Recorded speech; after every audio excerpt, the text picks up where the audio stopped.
আমাদের নবী সাল্লাল্লাহু আলাইহি ওয়াসাল্লাম ইরশাদ করেন, জুমার দিন ও রাতে 24 ঘন্টা এমন কোনো ঘন্টা নেই যাতে আল্লাহ পাক 6 লক্ষ জাহান্নামীকে জাহান্নাম থেকে মুক্ত করে না, যাদের উপরে জাহান্নাম ওয়াজিব হয়ে গিয়েছিল। আল্লাহু আকবার। তো দেখুন, আমাদের উচিত হবে জুমার দিনে দোয়া করা, মওলা আজকের দিনে তুমি যাদেরকে ক্ষমা করছো সেই সমস্ত ক্ষমা প্রাপ্তদের মধ্যে আমাকেও গণ্য করে নাও, মওলা তুমি আমাকেও মাফ করে দাও। দেখুন, তওবার দরজা খোলা আছে। আর ইমাম গাজ্জালী রহমতুল্লাহি ওয়ালি বলেন, তোমার দ্বারা যদি গুনাহ সংগঠিত হয়ে যায় তো তওবা কেন করছো না?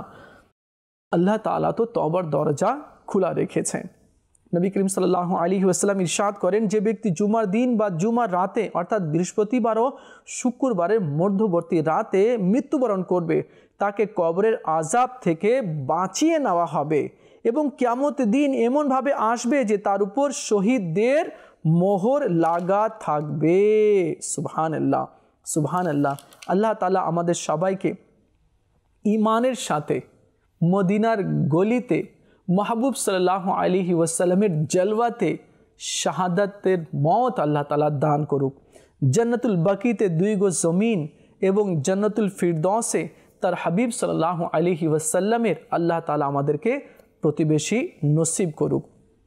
প্রিয় মাদিনী চ্যানেলের দর্শকবৃন্দ, 200 বছরের ইবাদতের সওয়াব, 100 নয় 200 বছরের ইবাদতের সওয়াব কিভাবে অর্জন হবে চলুন আমরা শুনে নিই। আমাদের নবী মাহবুবে আরবি সাল্লাল্লাহু আলাইহি ওয়াসাল্লাম ইরশাদ করেন, যে ব্যক্তি জুমার দিন গোসল করে তার গুনাহ ও অপরাধসমূহ মিটিয়ে দেওয়া হয় এবং যখন হাঁটতে শুরু করলো তখন প্রতিটি কদমের বিনিময়ে 20টি নেকি লিখে দেওয়া হয়।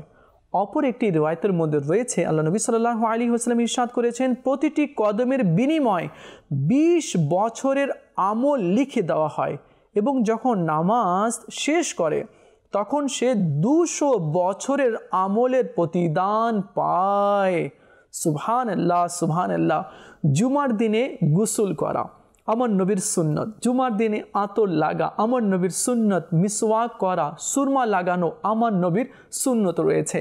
আর জুমার দিনের গুরুত্ব আমার নবী সাল্লাল্লাহু আলাইহি ওয়াসাল্লাম দিতে বলেছেন, কেননা জুমার দিনের সম্মান স্বয়ং আমার নবী সাল্লাল্লাহু আলাইহি ওয়াসাল্লাম করেছেন। আর জুমার দিনে যে গোসল করবে আমার নবী সাল্লাল্লাহু আলাইহি ওয়াসাল্লাম ইরশাদ করেন কি তার গুনাহ ও অপরাধ সমূহ মিটিয়ে দেওয়া হবে।